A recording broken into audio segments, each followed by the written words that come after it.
বিধানসভা আছে আছে এখন পর্যন্ত 5টা হতো, আর ম্যাজিক আছে বলে 2টা না 3টা, সবগুলি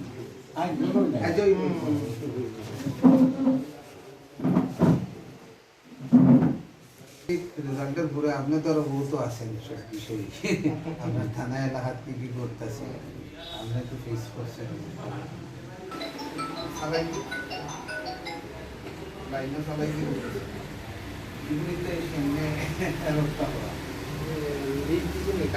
আমাদের রাজ্যের বিধানসভা নির্বাচনের ফলাফল ঘোষণা হয় 2 তারিখ। তো 2 তারিখ 2টার পর থেকে আমাদের সারা রাজ্যের সঙ্গে আমাদের কদমতলা পূর্তি বিধানসভা এলাকার মধ্যে এখন পর্যন্ত 21টা ঘটনা ঘটছে, যার মধ্যে দোকানপাট আক্রমণ, লুটপাট এগুলি আমাদের বিধানসভা এলাকার মধ্যে ঘটছে। এগুলি আমাদের সুরাইবাড়ি পিএস এবং কদমতলা পিএসের 2টা পিএসের ওসি সাহেবরা উদ্যোগ নিয়ে বিভিন্ন জায়গাতে কন্ট্রোল করছেন। কিন্তু এই মুহূর্তে দেখা গেছে আমাদের কদমতলা অঞ্চল এলাকার মধ্যে তারাকপুর, ওই সাতসঙ্গম, রাজনগর এবং কদমতলা এলাকায় যারা টমটম গাড়ির মালিক, অটো গাড়ির মালিক, বড় অটো গাড়ির মালিক, ওই বিজেপি পরিচালিত একটা গণসংগঠন বিএমএসের পক্ষ থাকিয়া তাদেরকে বলা হয়েছে, নোটিশ দেওয়া হয়েছে তারা যাতে লাইনে গাড়ি চালাতে না পারে। তো অটো যারা আছেন, পরিবহন যারা সঙ্গে যুক্ত, অটো অন্যান্য গাড়ির মালিক যারা, যাদের উপরে হুইপ দেওয়া হয়েছে তারা লাইনে গাড়ি চালাইতো না, তারা বিভিন্ন গভর্নমেন্টের বিভিন্ন সংস্থার থাকিয়া লোন নিয়ে তাদের গাড়ি ফাইন্যান্সের মাধ্যমে গাড়িগুলি তারা কিনে, তখন তারা ইনস্টলমেন্ট দিতে পারতেছে না।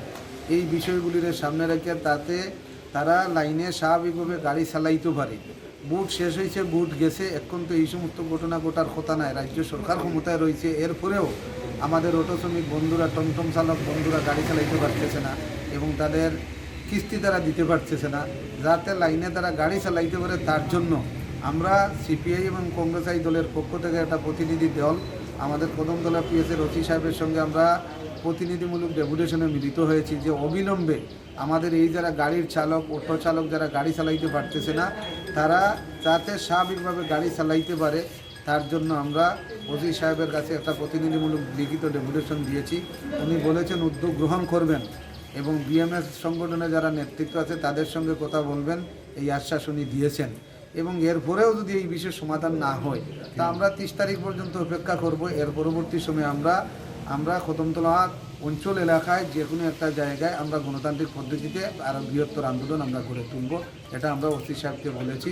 এবং আমার আবেদন থাকবে রাজ্য সরকারের পরিবহন দপ্তর এবং রাজ্য সরকারের স্বরাষ্ট্র দপ্তরের যিনি মন্ত্রী, রাজ্যের মাননীয় মুখ্যমন্ত্রী, ওনার কাছে আবেদন থাকবে সারা রাজ্যের সঙ্গে আমাদের কদমতলা অঞ্চল এলাকা অনেক অপ্রীতিকর ঘটনা ঘটছে, এই ঘটনাগুলি আর যাতে না ঘটে তা বন্ধ করার জন্য আমাদের উভয় দলের পক্ষ থেকে আবেদন রাখছি।